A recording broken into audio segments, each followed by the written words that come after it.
இந்தியாவிலேயே மிகப்பெரிய சூப்பர் ஸ்டாரை பத்தி தான் நம்ம இன்னைக்கு பேச போறோம். அவருக்கு ரசிகர்கள் கோவில் கட்டுறாங்க, பிரம்மாண்டமான கட்டவுட்லாம் வைக்கிறாங்க. அவரை பார்க்கணும்னு பல்லாயிரக்கணக்கான மக்கள் காத்துக்கிட்டு இருக்காங்க. ம் ஆமா. யாருக்காவது இப்படி ஒரு வாழ்க்கை கிடைச்சா எப்படி இருக்கும்னு எல்லாரும் ஏங்குற ஒரு இடம் அது. கண்டிப்பா. ஆனா இந்த உச்சத்தை எல்லாம் பார்த்து சந்தோஷப்பட வேண்டிய ஒரு முகம், அதாவது ஒரு சாதாரண பஸ் கண்டக்டரா இருந்தவரை நீ ஒரு நாள் பெரிய நடிகனா வருவ அப்படின்னு சொல்லி சினிமா ஆசைய ஆரம்பிச்சு வச்ச அந்த முதல் நபர் பல வருஷத்துக்கு முன்னாடியே மாயமாயிட்டாங்க. அட, உண்மையாவா? எந்த ஒரு தடையும் இல்லாமலா? ஆமாங்க. அவங்க உயிரோட இருக்காங்களா இல்லையான்னு கூட இன்னைக்கு வரைக்கும் அவருக்கு தெரியாது. இது ஏதோ சினிமா கதை இல்ல, சூப்பர் ஸ்டார் ரஜினிகாந்தோட வாழ்க்கையில யாருக்கும் அதிகம் தெரியாத ஒரு நிஜ கதை. இந்த ஆழமான அலசலுக்கு கேட்கறவங்கள நாங்க வரவேற்கிறோம். உண்மையிலேயே இது ரொம்ப ஆச்சரியமான ஒரு பயணம்தான். இன்னைக்கு நாம அலச போற இந்த விஷயத்துக்கு ஆதாரமா பாலிவுட் ஷாதீஸ், டைம்ஸ் ஆஃப் இந்தியா, அப்புறம் தி இந்தியன் எக்ஸ்பிரஸ்ல வந்த ரொம்ப ஆழமான கட்டுரைகளை நாம எடுத்துக்கிட்டு இருக்கோம். அது மட்டும் இல்ல, ரஜினிகாந்த் கூட நடிச்ச தேவன், சீனிவாசன் மாதிரியான சக நடிகர்கள் கொடுத்த நேர்காணல்களையும் நம்ம பார்க்க போறோம். கரெக்ட். இந்த ஆதாரங்கள் எல்லாமே சேர்ந்து ரஜினியோட வாழ்க்கையில நிர்மலான ஒரு பெண் ஏற்படுத்திய தாக்கத்தை ரொம்ப தெளிவா நமக்கு காட்டுது. அந்த தாக்கம் சும்மா சாதாரண தாக்கம் இல்ல. நாம எல்லாரும் ரஜினிகாந்த் அப்படிங்கிற ஒரு பிரம்மாண்டமான பிம்பத்தை மட்டும்தான் பார்க்கறோம். ஆனா அந்த பிம்பத்துக்கு பின்னாடி இருக்கிற ஒரு பெரிய வெற்றிடத்தை பத்தி தான் நம்ம தேடி பயணிக்க போறோம். நிச்சயமா. அந்த தேடல் தான் இன்னைக்கு நம்மளோட முக்கிய நோக்கமே. இத கேட்கிற உங்கள ஒரு கேள்வி கேட்க விரும்புறேன். உங்களை நீங்களே நம்பாத ஒரு காலகட்டம் உங்க வாழ்க்கையில இருந்திருக்கலாம். அந்த இருட்டான நேரத்துல உங்க மேல முழுசா நம்பிக்கை வச்ச ஒருத்தரை நீங்க சந்திச்சிருக்கீங்களா? அப்படி ஒருத்தர் கிடைக்கிறது ரொம்ப அபூர்வம். ஆமா. அப்படிப்பட்ட ஒரு நபர் நீங்க மிகப்பெரிய வெற்றியை அடைஞ்ச பிறகு உங்க கூட இல்லாம காணாம போயிட்டா உங்க மனநிலை எப்படி இருக்கும்? அந்த வலியோட தான் ரஜினிகாந்த் இத்தனை வருஷமா அந்த சிம்மாசனத்துல உட்கார்ந்திருக்காரு. சரி, இந்த கதையோட ஆரம்பத்துக்கு போவோம். இத புரிஞ்சுக்க நாம 70களோட பெங்களூருக்கு போகணும். அப்போ அவர் ரஜினிகாந்த் கிடையாது, சிவாஜி ராவ் கைக்வாட். பெங்களூர் போக்குவரத்து கழகத்துல ஒரு சாதாரண பஸ் கண்டக்டர். அவரு குடும்பத்தோட வறுமை நிலைமை ரொம்ப மோசமா இருந்துச்சுன்னு நான் படிச்சேன். ஆமா, ரொம்ப மோசம். ஒரு சின்ன வீட்டுக்குள்ள ஒரு பெரிய குடும்பம். அந்த மொத்த குடும்பத்தோட பாரமும் அவர் தோள்ல தான் இருந்துச்சு. அவருடைய கண்டக்டர் வேலையில வர்ற சின்ன வருமானத்தை வச்சுதான் அந்த குடும்பமே ஓடணும். வறுமை, பொறுப்பு, இப்படி எல்லாத்துக்கும் நடுவுல ஒரு சாதாரண இளைஞனா தன்னோட வாழ்க்கையை அவர் ஓட்டிக்கிட்டு இருந்தார். ஆனா அந்த ஒரு சாதாரண பஸ் பயணம் தான் எல்லாமே மாத்திருக்கு இல்லையா? ஆமா, நிர்மலாவுக்கும் அவருக்கும் நடந்த அந்த முதல் சந்திப்பு ரொம்ப முக்கியமானது. அது எப்படி நடந்துச்சு? ஏன்னா நான் படிச்ச வரைக்கும் அது ஒரு அழகான ரொமான்டிக்கான முதல் சந்திப்பு கிடையாது. ரொம்ப ஒரு எரிச்சலான தொடக்கமா தான் இருந்திருக்கு. அது ரொம்ப விசித்திரமான ஒரு சந்திப்பு தான். நிர்மலா அப்போ ஒரு மருத்துவ மாணவி, அதாவது எம்பிபிஎஸ் படிச்சுக்கிட்டு இருந்தாங்க. தினமும் அவர் வேலை செய்யற பஸ்ல தான் அவங்க காலேஜ் போவாங்க. ஓ, தினமும் ஒரே பஸ்லயா? ஆமா. ஒரு நாள் நிர்மலா பஸ்ஸோட முன்வாசல் வழியா ஏற முயற்சி பண்றாங்க. அப்போ கண்டக்டரா இருந்த நம்ம சிவாஜி ராவ் அவங்கள தடுத்து பின்வாசல் வழியா ஏறுங்க அப்படின்னு சத்தமா சொல்றாரு. அதுதான் ரூல்ஸ்னு அவர் சொல்லியிருப்பாரு. கரெக்ட். அங்கதான் 2 பேருக்கும் நடுல ஒரு பெரிய வாக்குவாதம் நடக்குது. ஒரு நிமிஷம், இத கொஞ்சம் ஆழமா யோசிச்சு பாருங்க. 70கள்ல ஒரு மருத்துவ மாணவி அப்படிங்கிறது சமூகத்துல எவ்வளவு பெரிய அந்தஸ்து. கண்டிப்பா. அது ஒரு பெரிய விஷயம்தான் அந்த காலத்துல. ஒரு பஸ் கண்டக்டருக்கும் ஒரு எம்பிபிஎஸ் படிக்கிற பொண்ணுக்கும் நடந்த இந்த சண்டை எப்படி காதலா மாறுச்சு? இது ரெண்டும் வேற வேற உலகங்களாச்சே. அதுதான் இந்த கதையோட சுவாரஸ்யமே. அந்த காலத்துல சமூக அந்தஸ்து, பொருளாதார ஏற்றத்தாழ்வு எல்லாமே ரொம்ப அதிகம். ஆனா அந்த முதல் வாக்குவாதம்லாம் அந்தஸ்து அப்படிங்கிற திரைய கிழிச்சு அவங்க 2 பேரையும் ஒரு மனுஷனா நேருக்கு நேர் நிக்க வச்சுது. நான் ஒரு டாக்டராக போற பொண்ணு, நீ ஒரு கண்டக்டர் அப்படிங்கிற ஈகோ எல்லாம் அந்த சண்டையில உடைஞ்சிருச்சுன்னு சொல்றீங்க. ஆமா, தினமும் அதே பஸ், அதே வழித்தடம். அந்த எரிச்சல் கொஞ்சம் கொஞ்சமா ஒரு அறிமுகமா மாறி, அப்புறம் புன்னகையா மாறி, ஒரு கட்டத்துல ரொம்ப ஆழமான காதலா மலர்ந்திருக்கு. ஆனா வெறும் பஸ் பயணத்துல மட்டும் ஒருத்தரோட திறமையை எப்படி கண்டுபிடிக்க முடியும்? ஏன்னா நிர்மலா தான் ரஜினிக்குள்ள இருந்த அந்த நடிகனை வெளியே கொண்டு வந்தாங்கன்னு எல்லா ஆதாரங்களும் சொல்லுது. அது எப்படின்னா, டிக்கெட்டு கிழிக்கிற ஒருத்தருக்குள்ள இந்தியாவுக்கே சூப்பர் ஸ்டார் ஆக போற ஒருத்தர் இருக்கான்னு கண்டுபிடிக்கிறது சாதாரண விஷயம் இல்ல. அதுக்கு காரணம் ரஜினியோட கலைதாகம் தான். பகல்ல பஸ்ல டிக்கெட் கிழிச்சாலும் நாடகங்கள்ல நடிச்சுக்கிட்டு இருந்தாரு இல்லையா? கரெக்ட். அவர மேடை நாடகங்கள்ல ரொம்ப தீவிரமா நடிச்சுக்கிட்டு இருந்தார். ஒரு நாள் தன் நடிக்கிற ஒரு நாடகத்தை பார்க்க வருமாறு நிர்மலாவை அவர் கூப்பிடுறார். நிர்மலாவும் போறாங்க. அங்கதான் ரஜினியோட மொத்த வாழ்க்கையும் மாறுற அந்த புள்ளி ஆரம்பிக்குது. ஆமா, மேடையில ரஜினியோட அந்த ஸ்டைல், அந்த நடிப்பு, அந்த ஆற்றல் இதையெல்லாம் பார்த்த நிர்மலா அப்படியே உறைஞ்சு போயிட்டாங்க. அங்கதான் நிர்மலா அந்த முக்கியமான வார்த்தையே சொல்லியிருக்காங்க. உனக்கு வெளியே பெரிய கட் அவுட் வைப்பாங்கன்னு. அது எவ்வளோ பெரிய தீர்க்க தரிசனம் பாருங்க. ஆமா, ஒரு சாதாரண பஸ் கண்டக்டரை பார்த்து நீ இந்தியா முழுக்க தெரியற பெரிய நடிகனா வருவ அப்படின்னு சொல்றதுக்கு எவ்ளோ பெரிய நம்பிக்கை வேணும். ஆனா எனக்கு இங்க ஒரு சந்தேகம். நிர்மலா அவ்வளவு சொல்லியும் ரஜினி உடனே வேலையை விட்டுட்டு சினிமாக்கு வரலையே.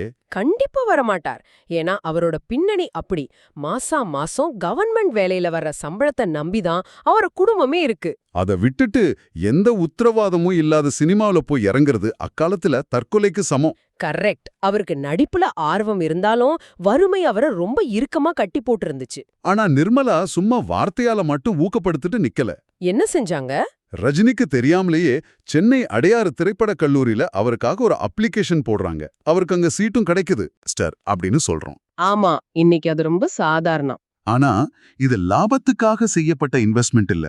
ஒரு மனுஷனோட திறமை மேல யாருமே நம்பாதப்போ அவன் மேல வச்ச ஒரு கண்மூடித்தனமான நம்பிக்கை. சென்னைக்கு போக ரஜினி தயங்குனப்போ நிர்மலா அவருக்கு 500 ரூபாய் கொடுத்து அனுப்புறாங்க. 500 ரூபாய் அப்படிங்கிறது அந்த காலகட்டத்துல ரொம்ப பெரிய பணம். கொஞ்சம் யோசிச்சு பாருங்க. ஒரு மருத்துவ மாணவி அவ்வளோ பெரிய தொகையை எப்படி திரட்டி இருப்பாங்க? அவங்க குடும்பத்துல அவங்களுக்கு எவ்வளவு பெரிய பிரச்சனை வந்திருக்கும். கண்டிப்பா. ஆனா அதையெல்லாம் பத்தி அவங்க யோசிக்கல. இது வெறும் பண உதவி கிடையாது. ஒரு மனுஷனோட மொத்த எதிர்காலத்தையும் தன் தோள்ல சுமக்கிற ஒரு அர்ப்பணிப்பு. அவர் சென்னையில படிச்ச ஆரம்ப காலங்கள்ல அவருக்கு தேவையான பணத்தை அனுப்பி வச்சதே நிர்மதா தான்னு நான் படிச்சேன். ஆமா, அது 100% உண்மை. ஒரு மனுஷன அவனோட குடும்ப சூழ்நிலையிலிருந்து விடுவிச்சு அவனோட கனவை நோக்கி நகர்த்துறது சாதாரண விஷயம் அல்ல. ஆனா அந்த பயணம் அவங்க 2 பேருக்கும் இவ்ளோ பெரிய வலிய கொடுக்கும்னு அவங்க கொஞ்சமும் நினைச்சிருக்க மாட்டாங்க. ரஜினி சென்னைக்கு வந்து சினிமாவுக்காக கடுமையா உழைக்க ஆரம்பிக்கிறார். அங்கேதான் விதி விளையாட தொடங்குது. சென்னைக்கு வந்த பிறகு ரஜினிக்கு நிர்மலாவை தொடர்பு கொள்ள முடியல. எந்த மொபைல் போனும் இல்லாத காலம் அது. சினிமால வாய்ப்பு தேடுற ஓட்டத்துல சில காலம் போயிருச்சு. ஒரு கட்டத்துல நிர்மலாவை தேடியவர் மறுபடியும் பெங்களூருக்கு போறார். இப்போ இது கேட்கறவங்கள அந்த இடத்துல கொஞ்சம் வச்சு பாருங்க. உங்களை நம்பி மேல கொண்டு வந்த ஒருத்தரை தேடி போறீங்க. ஆனா அவங்க போய் பார்த்தா அவங்க வீடு பூட்டி இருக்கு. ஆமா, அக்கம் பக்கத்துல பதற்றமா விசாரிக்கும் போது அவங்க குடும்பத்தோட வீட்டை காலி பண்ணிட்டு எங்கேயோ போயிட்டாங்கன்னு ஒரு பதில் கிடைக்குது. ரஜினியோட நிலைமை எப்படி இருந்திருக்கும்? அது ஒரு மிகப்பெரிய அதிர்ச்சி. எந்த ஒரு கடிதமும் இல்ல, எந்த ஒரு தகவலும் இல்ல. இந்த இடத்துல நடிகர் சீனிவாசன் பதிவு செஞ்சிருக்க ஒரு முக்கியமான தகவலை நம்ம கவனிக்கணும். அவர் திரைப்பட கல்லூரியில ரஜினிக்கு சீனியர் மற்றும் மிக நெருங்கிய நண்பர் இல்லையா? ஆமா, ரஜினி தன்னோட மனசுல இருந்த ஒரு யூகத்தை சீனிவாசன் கிட்ட பகிர்ந்திருக்கார். நிர்மலா ஒரு வசதியான பின்னணிய கொண்ட பொண்ணா இருந்திருக்கலாம். ஒரு சாதாரண ஏழை கண்டக்டரை தம் பொண்ணு காதலிக்கிற விஷயம் அவங்க குடும்பத்துக்கு தெரிஞ்சிருக்க வாய்ப்பு இருக்கு. அதனால அவங்கள வலுக்கட்டாயமா கூட்டிட்டு போயிருப்பாங்கன்னு சொல்றீங்களா? ஆமா, யாருக்கும் தெரியாம எங்கேயாவது தூரமா கூட்டிட்டு போயிருக்கலாம் அப்படிங்கிறது தான் ரஜினியோட அசைக்க முடியாத நம்பிக்கையா இருந்திருக்கு. கண்டிப்பா அது நடந்திருக்க வாய்ப்பு இருக்கு. ஆனா எனக்கு இங்க ஒரு விஷயம் ரொம்ப இடிக்குது. 70கள்ல அவங்க பிரிஞ்சிருக்கலாம், ஒரு ஏழைன்னு சொல்லி அவங்க குடும்பம் தடுத்திருக்கலாம். சரி. ஆனா 80கள்ல 90கள்ல ரஜினி யாருன்னு இந்தியாவுக்கே தெரியுமே. பணம், புகழ், அதிகாரம் எல்லாமே அவர்கிட்ட வந்துருச்சே. அப்ப கூடவா அவங்க குடும்பம் அவங்கள தடுத்து நிறுத்தியிருக்கும்? இவ்ளோ பெரிய ஆளான பிறகு நிர்மலாவுக்கு ஏன் ரஜினியை தேடி வரணும்னு தோணல? அது ரொம்ப ஆழமான கேள்வி. இதுக்கு பின்னாடி நிறைய உளவியல் காரணங்கள் இருக்கலாம். ஒருவேளை நிர்மலா வேறொரு வாழ்க்கையில வேறொரு திருமண பந்தத்துல சிக்கியிருக்கலாம். ஓ, அப்படி ஒரு சூழ்நிலை இருந்திருக்கலாம். ஆமா, இப்பதான் திரும்பி போனா ரஜினியோட அந்த மிகப்பெரிய ஸ்டார் அந்தஸ்துக்கோ அல்லது அவரோட தனிப்பட்ட வாழ்க்கைக்கோ ஒரு தடையா அமைஞ்சிருமோன்னு அவங்க பயந்திருக்கலாம். ஒரு தியாக மனப்பான்மைன்னு சொல்றீங்க. கரெக்ட். நான் எந்த உயரத்துல அவனை பார்க்கணும்னு ஆசைப்பட்டனோ அந்த உயரத்தை அவன் அடைஞ்சிட்டான், இதுக்கு மேல எனக்கு எதுவும் வேண்டான்னு தூரத்துல இருந்து அவரை ரசிக்கிற மனப்பான்மையா கூட இருக்கலாம். ஆனா இந்த விளக்கம் எதுவுமே ரஜினிக்கு கிடைக்கலையே. அதுதான் இங்க ரொம்ப கொடூரமான விஷயம். ஒரு தெளிவே இல்லாம போயிடுச்சு. சரியா சொன்னீங்க. உளவியல்ல இத ஆம்பிகுவஸ் லாஸ், அதாவது தெளிவற்ற இழப்பு அப்படின்னு சொல்வாங்க. ஒருத்தர் இறந்துட்டா அங்க ஒரு இறுதிச் சடங்கு நடக்கும். அதோட அந்த உறவு முடிஞ்சிருச்சுன்னு நம்ம மூளை ஏத்துக்கும். காலப்போக்குல அந்த துக்கத்துல இருந்து நாம வெளியே வந்துருவோம். ஆமா. ஆனா ஒருத்தர் எந்த விளக்கமும் இல்லாம திடீர்னு காணாம போயிட்டா அவங்க எங்க இருக்காங்க, உயிரோட இருக்காங்களா இல்லையான்னு கூட தெரியாம போனா நம்ம மூளை அந்த அத்தியாயத்தை முடிக்கவே முடிக்காது. அது ஒரு தீராத லூப் மாதிரி மனசுக்குள்ள ஓடிக்கிட்டே இருக்கும். அந்த வலி நிரந்தரமா ஒரு மனுஷனை துரத்திக்கிட்டே இருக்கும். ரஜினிக்குள்ள நடந்ததும் அதுதான். ரொம்ப சரி. அந்த தெளிவற்ற இழப்பு தான் அவரை இத்தனை வருஷமா துரத்திட்டு இருக்கு. எனக்கு என்ன தோணுதுன்னா, ஒருவேளை ரஜினியோட அந்த வெறித்தனமான உழைப்புக்கும் சினிமாவுல அவர் அடைஞ்ச அந்த அசுர வளர்ச்சிக்கும் இந்த வலிதான் ஒரு பெட்ரோல் மாதிரி செயல்பட்டிருக்குமோ. இது ரொம்ப சுவாரஸ்யமான கோணம். இந்தியா முழுக்க தனக்கு இவ்ளோ பெரிய கட்டவுட் வைக்கும்போது எங்கேயோ ஒரு மூலையில இருக்கிற நிர்மலா அதை பார்த்துட்டு தன்னை தேடி வந்துட மாட்டாங்களா அப்படிங்கிற ஒரு நப்பாசையில தான் அந்த சூப்பர் ஸ்டார் பிம்பத்தையே அவர் அனுமதிச்சாரா? கண்டிப்பா அப்படி இருக்க வாய்ப்பு அதிகம். ஏன்னா அவர் எல்லாமே அடைஞ்ச பிறகும் அவர் மனசுல இருந்த அந்த தனிமை மாறவே இல்ல. இத புரிஞ்சுக்க நாம 1995க்கு போகணும். பாட்ஷா படத்தோட படப்பிடிப்பு தளம். கரெக்டா? ஆமா, இந்திய சினிமாவையே ஆட்டி படைச்ச பாட்ஷா படம். ரஜினி அப்போ சூப்பர் ஸ்டார் அந்தஸ்தோட உச்சியில இருக்காரு. படப்பிடிப்பு முடிஞ்சு ஒரு நாள் ராத்திரி நடிகர் தேவன் மற்றும் சில நண்பர்களோட அவர் சாப்பிட்டுட்டு இருக்காரு. அப்போதான் அந்த சம்பவம் நடந்திருக்கு. ஆமா, அப்போ எதிர்பாராத விதமா காதல் உறவுகள் பத்தின ஒரு பேச்சு வருது. அதுவரைக்கும் சிரிச்சு பேசிக்கிட்டு இருந்த ரஜினியோட முகம் அப்படியே மாறுது. அவர் கண்கள் கலங்குது. நேவன் அந்த தருணத்தை ரொம்ப உருக்கமா பதிவு செஞ்சிருக்காரு. ஒரு பெரிய சாம்ராஜ்யத்தோட அரசன் எல்லார் முன்னாடி ஒரு சின்ன குழந்தை மாதிரி உடைஞ்சு போறாரு. அவர் சொன்ன வார்த்தைகள் ரொம்ப கனமானது. ஆமா, இன்னைக்கு நான் இவ்ளோ பெரிய நடிகன் ஆயிட்டேன், இவ்ளோ சாதிச்சும் அவ ஏன் என்ன பார்க்க வரல, எங்கே போனால் என் நிம்மி அப்படின்னு உடைஞ்ச குரல்ல அவர் கதறியிருக்காரு. இமயமலையிலிருந்து அமெரிக்கா வரைக்கும் அவர் எங்க போனாலும், அவரை சுத்தி பல்லாயிரக்கணக்கான மக்கள் நின்னாலும் அவர் கண்கள் கூட்டத்துல தேடுறது தன்னோட நிம்மியோட முகத்தை மட்டும்தானா. இது எவ்ளோ பெரிய முரண்பாடு பாருங்க. உலகமே அவரை கொண்டாடுது. ஆனா அவர் யாருடைய பாராட்டுக்காக இந்த உலகத்தையே ஜெயிச்சாரோ அவங்க அங்க இல்ல. நிர்மலா ஆசைப்பட்ட மாதிரி ஊரெல்லாம் அவருக்கு கட் அவுட் வச்சாச்சு. ஆனா அதை ரசிக்க அந்த ஒரு உயிர் மட்டும் பக்கத்துல இல்ல. இந்த இடத்துல நம்ம இன்னொரு முக்கியமான விஷயத்தையும் பேசியே ஆகணும். ரஜினியோட வாழ்க்கைய மையமா வச்சு குசேலன்னு ஒரு படம் எடுத்தாங்க, ஞாபகம் இருக்கா? சூப்பர் ஸ்டாருக்கு தொடக்க காலத்துல உதவி செஞ்ச ஒரு ஏழை நண்பரை பத்தின கதை அது. ஆனா அதுலதான் ஒரு பெரிய முரண் இருக்கு. அந்த படத்துல ரஜினிக்கு உதவி செஞ்சது ஒரு ஆண் நண்பர்னு கதைய மாத்திட்டாங்க. நிஜத்துல அந்த சூப்பர் ஸ்டாரை உருவாக்குனது ஒரு பெண், நிர்மலா. அட பாவமே, ஏன் இப்படி மாத்துனாங்க? ஒருவேளை ஆணாதிக்க சினிமா துறைக்காகவோ அல்லது ரஜினியோட மாஸ் ஹீரோ பிம்பத்தை பாதுகாக்கணும் அப்படிங்கறதுக்காகவோ இருக்கலாம். இல்லனா அவருடைய தற்போதைய குடும்ப வாழ்க்கையில எந்த சர்ச்சையும் வந்துடக்கூடாதுங்கிறதுக்காகவும் இந்த உண்மையை தரையில மறைச்சிட்டாங்க. ஒரு நிமிஷம், இது நிஜமாவே ரொம்ப அதிர்ச்சியா இருக்கு. தன்னோட வாழ்க்கையே மாத்தின ஒரு பெண்ணை திரையில காட்டும்போது ஒரு ஆண் நண்பரை மாத்திட்டாங்களா? ஆமா, அந்த பெண்ணோட அடையாளத்தையே அழிச்சிருக்காங்க. ஒரு பெண்ணோட தியாகத்தை இந்த சமூகம் எப்படி மறைக்குதுன்னு இது காட்டுது. ரஜினி லதாவை திருமணம் செஞ்சுக்கிட்டு மகள்களுக்கு அப்பாவாகி ஒரு முழுமையான குடும்ப வாழ்க்கையை வாழ்ந்தாலும் அவர் மனசுக்குள்ள நிர்மலாவுக்குன்னு இருந்த அந்த இடம் கடைசி வரைக்கும் நிரப்பப்படாமலே தான் இருந்திருக்கு. அதுதான் இந்த தேடலோட உச்சக்கட்டல் வலி. நாம தேடுற ஒரு விஷயம் கிடைக்காத வரைக்கும் நாம அடையிற எந்த வெற்றியும் முழுமையடைறதில்ல. எந்த எதிர்பார்ப்பும் இல்லாத ஒரு உண்மையான அன்பும் அசைக்க முடியாத நம்பிக்கையும் ஒரு சாதாரண மனுஷனை எந்த அளவுக்கு கொண்டு போகும் அப்படிங்கிறது தான் இந்த கதை நமக்கு சொல்லுது. அந்த 500 ரூபாயும் நீ பெரிய ஆளா வருவன்னு அவங்க சொன்ன அந்த வார்த்தையும் தான் இன்னைக்கு இந்திய சினிமாவே ஆளுகின்ற ஒரு சாம்ராஜ்யத்தை உருவாக்கி இருக்கு.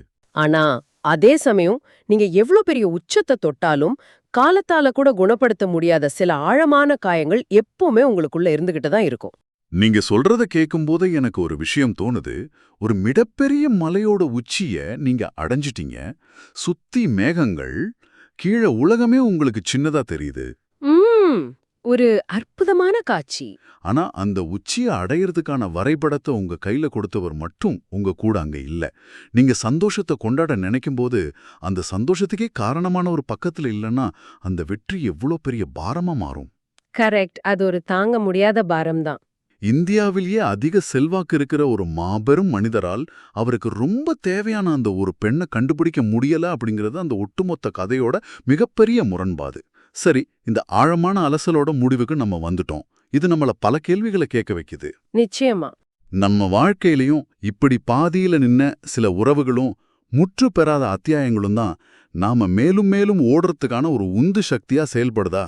ரஜினியை பொறுத்த வரைக்கும் அந்த வலியும் பிரிவும் தான் அவரை ஒரு சாதாரண சிவாஜி ராவ்ல ரஜினிகாந்தா ஆக்குச்சு. அது மறுக்க முடியாத உண்மை. இத கேட்கிற உங்களை ஒரு ஆழமான கேள்வியோட நான் சிந்திக்க விட விரும்புறேன். ஒருவேளை இன்னைக்கு நிர்மலா எங்கேயோ ஒரு ஊர்ல உயிரோட இருந்து தனக்காக வைக்கப்பட்டிருக்கிற தலைவர் ரஜினிகாந்தோட இந்த பிரம்மாண்டமான கட் அவுட்களையும் அவருடைய வெற்றியும் டிவியில பார்த்து அவங்களுக்கு என்ன தோணும்? அது ஒரு பெரிய கேள்விக்குறிதான். நான் அன்னைக்கு நம்பின ஏன் சிவாஜி இன்னைக்கு இவ்ளோ பெரிய ஆளா நிக்கிறானேன்னு ஒரு பெருமை இருக்குமா? இல்ல இவ்ளோ பெரிய வெற்றியை கொண்டாட நான் அவன் கூட இல்லையேன்னு ஒரு வருத்தமும் இருக்குமா? அல்லது தான் உருவாக்கின இந்த சூப்பர் ஸ்டார் பிம்பம் தான் மறுபடியும் அவன் வாழ்க்கைக்குள்ள போனா களைஞ்சிடக்கூடாது அப்படிங்கிறதுக்காகவே ஒரு அமைதியான பார்வையாளரா இந்த நிமிஷம் வரைக்கும் திட்டமிட்டே விலகியே இருக்காங்களாம். கொஞ்சம் யோசிச்சு பாருங்க. இந்த ஒரு சுவாரஸ்யமான ஆழமான அலசல்ல உங்களை மீண்டும் சந்திக்கிறோம்.